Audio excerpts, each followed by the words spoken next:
السلام عليكم، اهلا بكم في قناتي سويت تومي. النهارده بقى هنعمل طاجن مكرونه سهل جدا وحلو جدا كده. بحسها كده من اكلات الصيفيه اللي بتتعمل، متخليكيش تقفي في المطبخ كتير، وخفيفه كده على القلب كده. بحس المكرونات بصراحه من الاكلات الصيفيه اوي.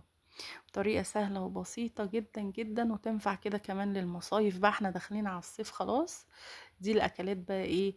السهله السريعه، يعني ما بشوفهاش غير للصيف بصراحه. هنقول بسم الله. وطبعا اول حاجه كده بنسلق المكرونه نص سلقه، يعني مش سلقه كامله. حوالي 3 دقايق كده نسلقها وخلاص على كده. بعد كده بقى جبنا نفس الحله، احنا عايزين بقى ايه؟ قلنا بسرعه كده.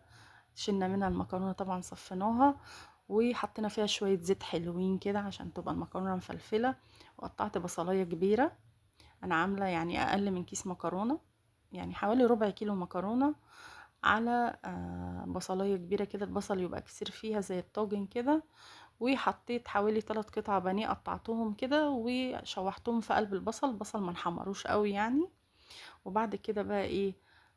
حطيت رشه من الفلفل الاسود. حابين تعملوها باللحمه المفرومه حلو جدا، يعني الاساسيه باللحمه المفرومه. بس انا حبيت ايه يعني بصراحه، ده اللي كان عندي. انا اصلا ما كنتش مقرره هعمل ايه. فبعد كده قلبت الفراخ كده خدت لون.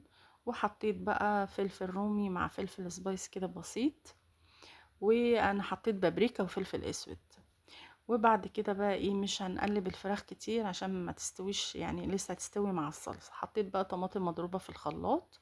وحطيت كده ايه؟ معلقة سكر صغيرة. لازم في صلصة المكرونة السكر يعني، هي اللي بتديها الطعم. بس طبعا نخلي بالنا عشان ما يزيدش مننا. وهنسيبها بقى ايه؟ تتسبك حلو جدا لغاية ما نشوف بقى الزيت على الوش كده زي ما انتوا شايفين.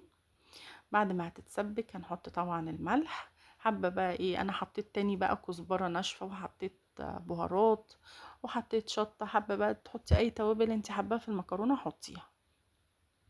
هنا بقى المكرونة حطيتها في البايركس كده عندي. وبعد كده هحط عليها بقى الصلصة. لازم الصلصة تبقى كتيرة كده وباينة. يعني ايه تبقى؟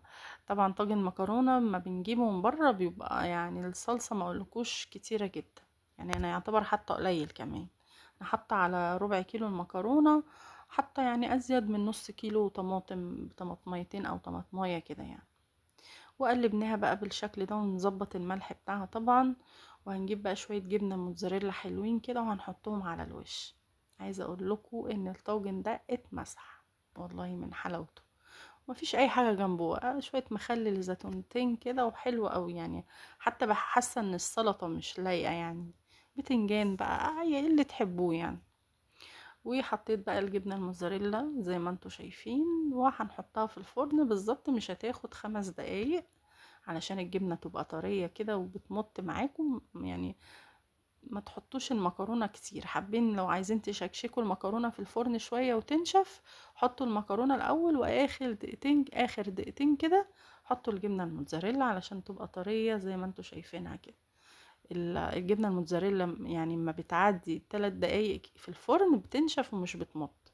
اول ما تسيح لو عايزاها طرية كده، يعني اول ما تسيح كده خلاص. حتى في البيتزا كمان. ان شاء الله بقى الصيف جاي بإذن الله، ونعمل وصفات كتيرة بقى ايه؟ باستا كده، مكرونات وبيتزات بقى ان شاء الله باذن الله. جربوا الوصفة دي هتعجبكم جدا جدا جدا. وما تنسوش طبعا اهم حاجة تعملوا اشتراك للقناة وتعليق ومشاركة للفيديو، علشان يا جماعة القناة بتاعتي تنتشر اكتر. طبعا لو انتوا حابين المحتوى بتاعي، مش حابينه بقى ايه يعني يكفيكي تطلعي بالفيديو خلاص. وما تنسيش زي ما قلت لكم لايك والاشتراك. والسلام عليكم، باي باي.